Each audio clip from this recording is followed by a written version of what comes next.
집값을 잡으려던 세금이 오히려 집값을 올리고 있습니다. 2026년 5월 9일 대한민국 부동산 시장에 거대한 변곡점이 찾아옵니다. 다주택자 양도세 중과 유예가 종료되는 이날, 아이러니하게도 집을 팔지 못하게 만드는 세금 때문에 집값이 오르는 기묘한 현상이 벌어질 수 있습니다. 정부는 입을 다물었고 시장은 숨을 죽였습니다. 연장될까요? 부활될까요? 그 답을 기다리는 동안 한강 벨트에서 노원구까지 마지막 기회를 노리는 실수요자들의 발걸음이 빨라지고 있습니다. 82.5%라는 세율 앞에서 다주택자들은 매물을 거두고 그 빈자리를 채우려는 수요는 넘쳐나고 있습니다. 세금을 올리면 집값이 내려갈 것이라는 단순한 공식이 무너지는 순간 우리는 무엇을 준비해야 할까요? 버티기와 증여 사이에서 혹은 지금 당장 내 집 마련에 나서야 할지 이 글이 그 해답을 드립니다. 달력을 넘기는 손이 무겁습니다.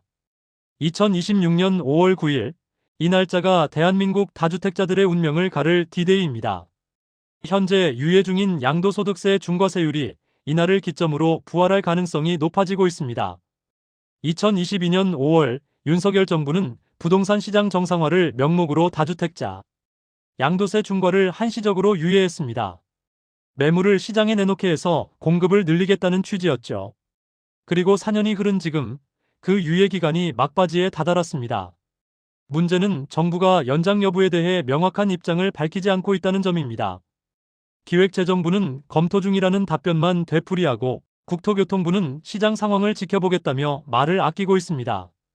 이 불확실성이 시장에 긴장감을 더하고 있습니다. 다주택자들은 두려움에 떨고 있습니다. 팔아야 하나, 버텨야 하나? 실수요자들은 혼란스럽습니다. 지금 사야 하나, 기다려야 하나? 중개업소에는 문의 전화가 빗발치고 부동산 커뮤니티는 추측과 루머로 들끓고 있습니다. 역사는 반복됩니다. 2020년 문재인 정부 시절 중과세율 도입 직전 매물이 쏟아졌던 기억이 생생합니다. 그때 팔지 못한 사람들은 이후 몇 년간 높은 세금 부담을 안고 버텨야 했죠. 이번에도 같은 패턴이 반복될까요? 시계는 째깍째깍 흘러가고 5월 9일은 점점 가까워지고 있습니다. 준비되지 않은 자에게 시간은 가혹합니다. 지금부터 우리는 이 거대한 변화의 파도 앞에서 어떻게 대응해야 할지 그 전략을 하나씩 풀어가겠습니다.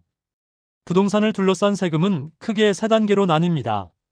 살 때 내는 취득세, 가지고 있을 때 내는 보유세, 그리고 팔 때 내는 양도소득세. 이 중 양도세는 차익에 대한 세금이라는 점에서 특별합니다. 양도소득세의 기본 원리는 간단합니다. 집을 샀을 때 가격보다 비싸게 팔았다면 그 차익에 대해 세금을 내는 것이죠. 예를 들어 5억에 산 아파트를 10억에 팔았다면 5억 원의 양도 차익이 발생합니다. 여기에 세율을 곱하면 납부할 세금이 나옵니다. 1주택자의 경우는 비교적 단순합니다.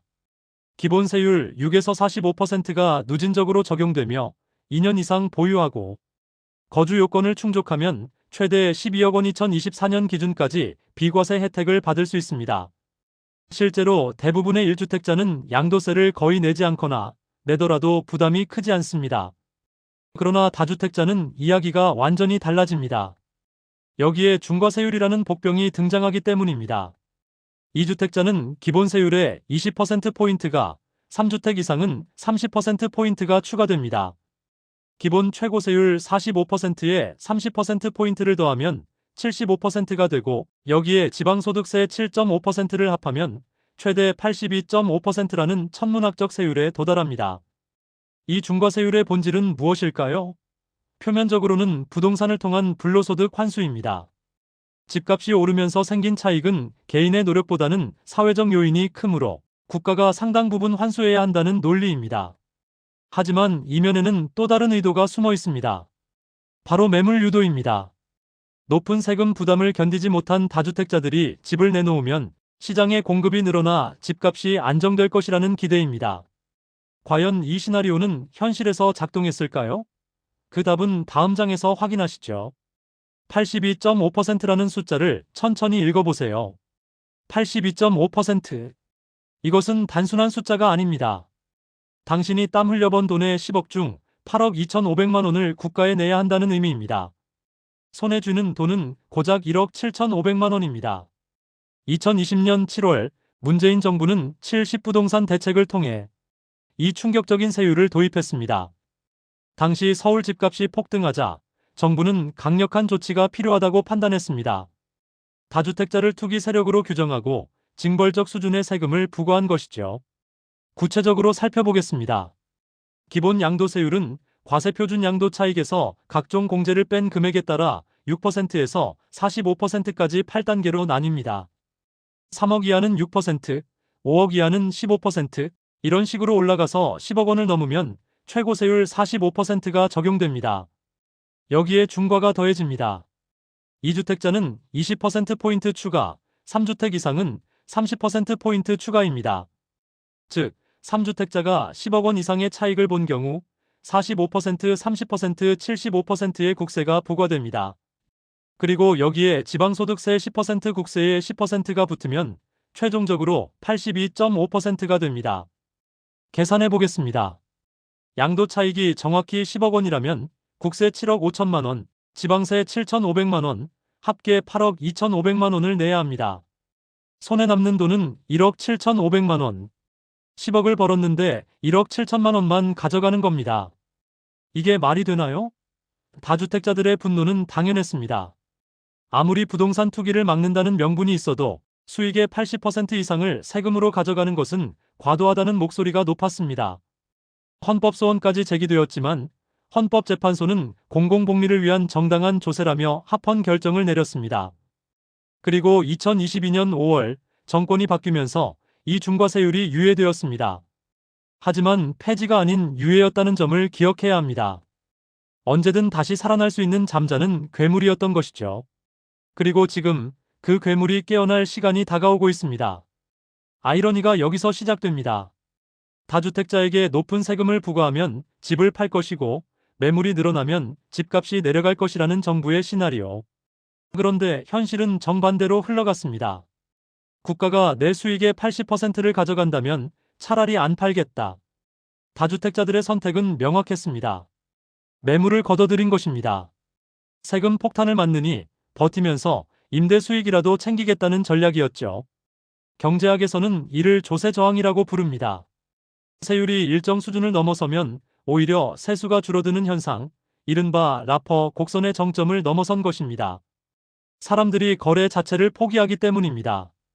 2020년 하반기부터 2021년까지 서울 아파트 매매 거래량은 급감했습니다.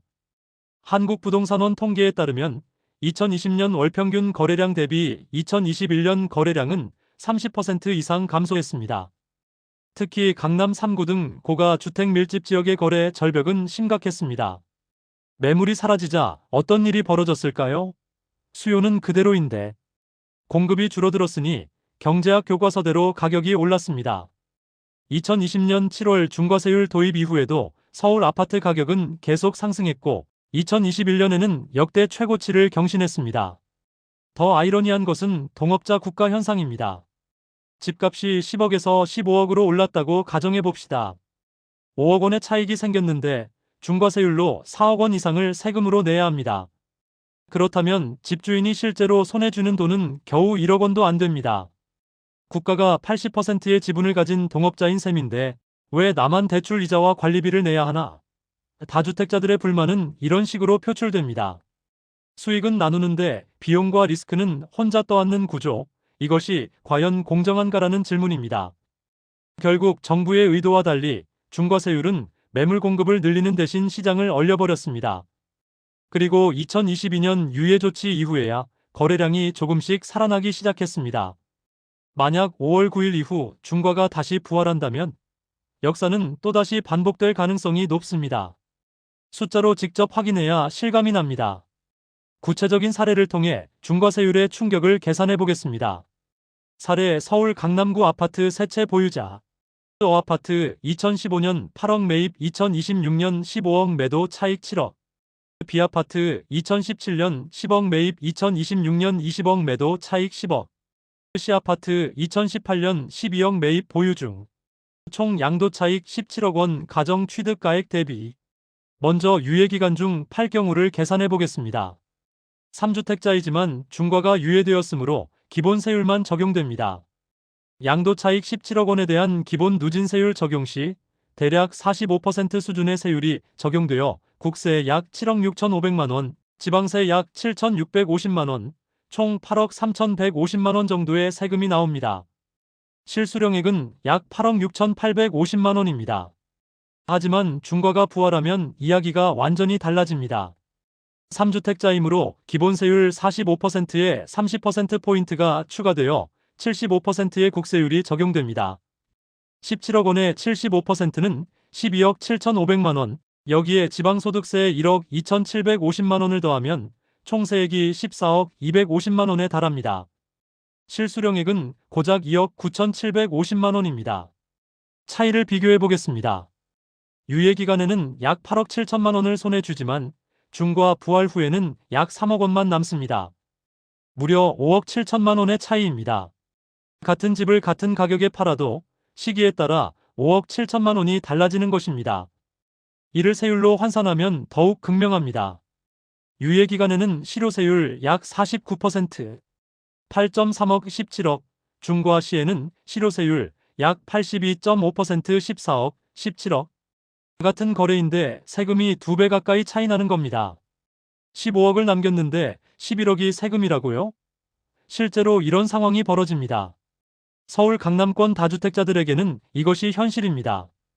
2000년대 초반 3에서 5억 원에 샀던 아파트가 지금 15에서 20억이 되었고 팔면 차익의 대부분을 세금으로 내야 하는 상황입니다. 그래서 많은 다주택자들이 선택한 전략은 버티기입니다. 어차피 팔아도 세금으로 다 나가니 보유하면서 전세금이나 월세 수익을 챙기는 편이 낫다는 판단입니다. 이것이 바로 앞장에서 설명한 매물잠김 현상의 핵심 메커니즘입니다. 2026년 초 모든 부동산 시장 참여자들이 한 가지 질문을 던지고 있습니다. 중과세율 유예 연장될까요? 그런데 정부는 명확한 답을 주지 않습니다. 왜일까요? 정부는 지금 진퇴양난에 빠져 있습니다. 한쪽에는 부자 감세 논란이 있고 다른 한쪽에는 매물 유도 필요성이 있습니다. 어느 쪽을 선택해도 비난을 피할 수 없는 상황입니다. 먼저 연장할 경우를 생각해 봅시다. 야당과 진보 진영에서는 즉각 부자 감세라는 프레임을 씌울 것입니다. 서울 강남에 집 여러 채 가진 부자들 세금 깎아주는 정부라는 비판이 쏟아질 것이 뻔합니다. 특히 2026년 6월 지방선거를 앞둔 시점에서 이런 논란은 정치적으로 큰 부담입니다. 실제로 2024년 총선에서도 부동산 세제가 주요 쟁점이었습니다. 다주택자 특혜대 시장 정상화 프레임 싸움이 치열했고 여론은 양분되었습니다.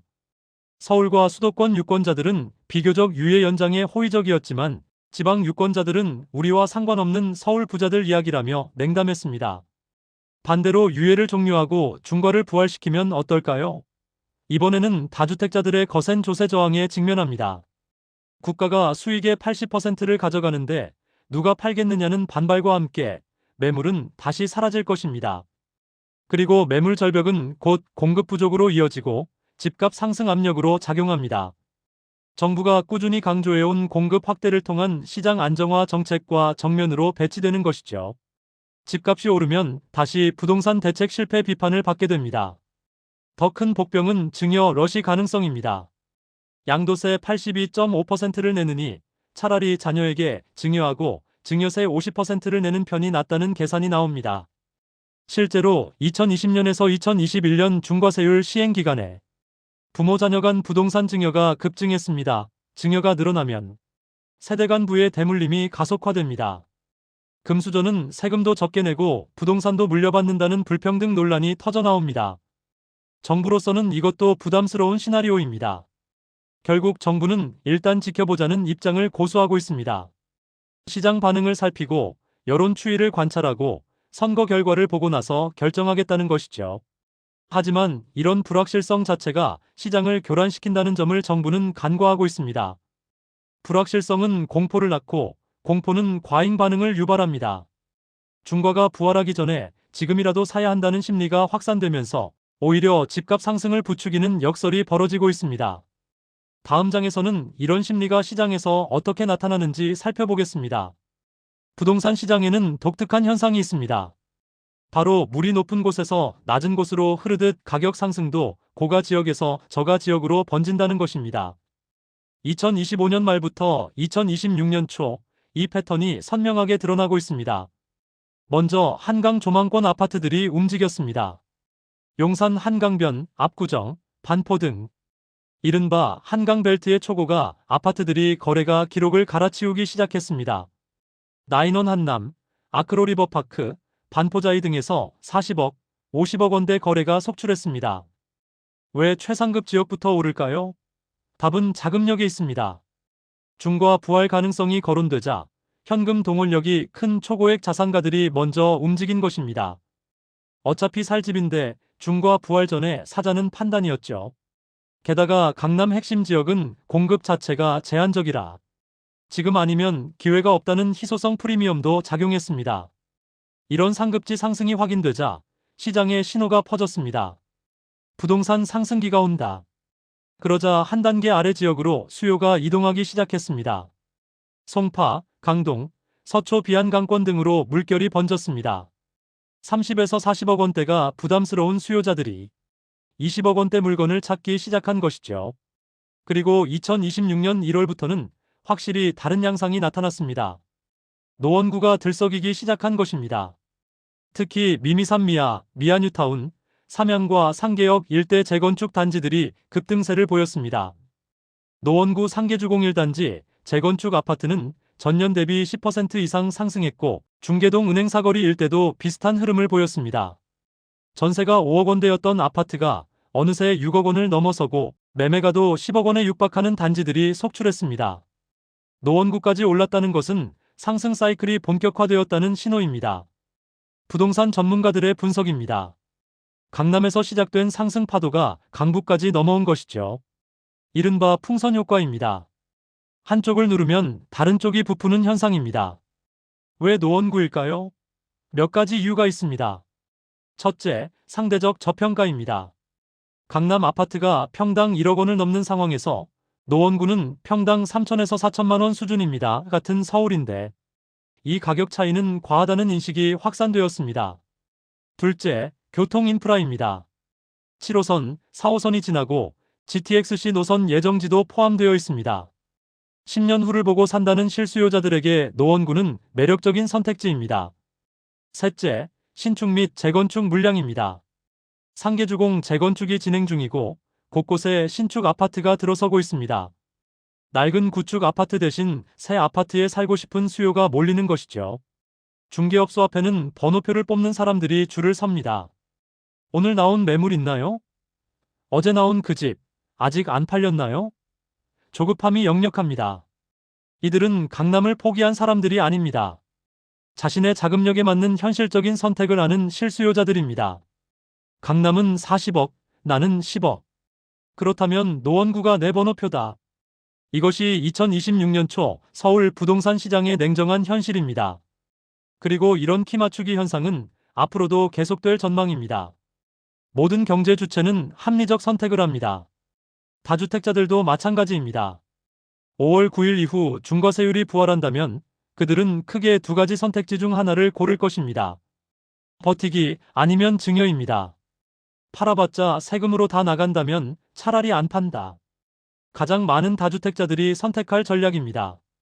특히 대출 비율이 낮고 현금 흐름에 여유가 있는 경우 버티기는 합리적 선택입니다. 계산해 봅시다. 시가 15억 원 아파트를 보유 중이고 양도 시 차익이 10억 원 예상된다고 가정합니다. 중과세율로 팔면 세후 수령액은 약 1억 7,500만 원입니다. 반면 보유하면서 전세를 준다면 강남 기준 전세가율 70% 적용 시 약 10억 원의 전세금을 받을 수 있습니다. 10억 원을 은행에 예치하면 연 3% 금리로 연간 3천만 원의 이자 수익이 발생합니다. 5년이면 1억 5천만 원입니다. 여기에 집값 상승 기대까지 더하면 굳이 지금 팔 이유가 없습니다. 보유세는 부담이지만 양도세 82.5%에 비하면 훨씬 낮다는 계산입니다. 이 전략의 위험은 무엇일까요? 첫째, 집값 하락 리스크입니다. 금리 인상이나 경제 침체로 부동산 시장이 꺾이면 자산 가치가 줄어듭니다. 둘째, 유동성 위기입니다. 갑작스럽게 큰돈이 필요할 때 집은 쉽게 현금화되지 않습니다. 셋째, 보유세 부담 증가 가능성입니다. 정부가 재산세나 종부세를 올리면 버티기도 만만치 않습니다. 더 적극적인 다주택자들은 증여를 선택합니다. 양도세 82.5%와 증여세 최고세율 50%를 비교하면 증여가 32.5%포인트 유리합니다. 금액이 클수록 이 차이는 커집니다. 예를 들어 시가 20억 원짜리 아파트를 자녀에게 증여한다고 가정합시다. 증여세는 누진세율로 공제 등을 제외하고 순수 증여재산가액 기준으로 계산하면 대략 8에서 9억 원 수준의 세금이 나옵니다. 많은 금액이지만 같은 집을 팔았을 때 양도세 14에서 15억 원에 비하면 5에서 6억 원을 절세하는 셈입니다. 게다가 증여는 부의 대물림 효과가 있습니다. 자녀가 증여받은 집을 10년 후 팔 때는 증여받은 시점의 가격이 취득가액이 되므로 그 이후 오른 부분에 대해서만 양도세를 냅니다. 세대를 건너뛰면서 절세 효과를 극대화하는 것이죠. 하지만 증여도 만능은 아닙니다. 첫째, 거액의 현금이 필요합니다. 증여세는 현금으로 납부해야 하므로 8에서 9억 원의 현금 동원력이 있어야 합니다. 둘째, 자녀가 1주택자 지위를 잃을 수 있습니다. 자녀가 이미 집을 갖고 있다면 증여로 인해 다주택자가 되어 각종 세제 혜택에서 배제됩니다. 셋째, 가족 갈등 소지입니다. 여러 자녀 중 누구에게 줄 것인가, 다른 자녀들은 어떻게 할 것인가 등의 문제가 발생할 수 있습니다. 그렇다면 집을 사려는 실수요자는 어떻게 해야 할까요? 몇 가지 원칙을 제시합니다. 첫째, 자신의 재무 상태를 냉정하게 평가하세요. 무리한 대출은 금물입니다. 총 부채 상환 비율 DSR을 고려해 원리금 상환이 가능한 범위 내에서 집을 사야 합니다. 남들 다 산다는 이유로 과도한 빚을 지는 것은 위험합니다. 둘째, 입지를 우선하세요. 부동산의 본질은 입지입니다. 교통, 학군, 생활 편의시설이 좋은 곳은 장기적으로 가치가 유지됩니다. 반짝 테마에 현혹되지 마세요. GTX가 들어온다더라, 재개발한다더라는 소문보다 지금 당장 살기 좋은 곳을 선택하는 것이 안전합니다. 셋째, 타이밍을 강박적으로 맞추려 하지 마세요. 부동산은 단기 투자 상품이 아닙니다. 지금 안 사면 평생 못 산다는 공포에 사로잡혀 서두르면 실수합니다. 자신의 생애 주기에 맞춰 필요할 때 사는 것이 맞습니다. 넷째, 1주택 실수요자는 양도세 걱정을 덜 하셔도 됩니다. 2년 보유, 2년 거주 요건을 충족하면 최대 12억 원까지 양도세 비과세입니다. 서울 대부분의 아파트가 이 범위에 들어갑니다. 중과세율은 다주택자 이야기이지 여러분 이야기가 아닙니다. 5월 9일은 하나의 기점일 뿐입니다. 중과가 부활하든 연장되든 부동산 시장은 계속 움직입니다. 중요한 것은 남의 이야기에 흔들리지 않고 자신의 상황에 맞는 합리적 선택을 하는 것입니다. 다주택자라면 버티기와 증여 중 자신에게 유리한 쪽을 냉철하게 계산하세요. 실수요자라면 공포에 사로잡히지 말고 자신의 페이스대로 준비하세요. 부동산은 마라톤이지 단거리 경주가 아닙니다. 한 가지 확실한 것은 불확실성은 언젠가 해소된다는 점입니다. 정부는 결국 결정을 내릴 것이고 시장은 그에 반응할 것입니다. 그때 후회하지 않으려면 지금부터 차근차근 준비하세요. 당신의 선택이 당신의 미래를 만듭니다.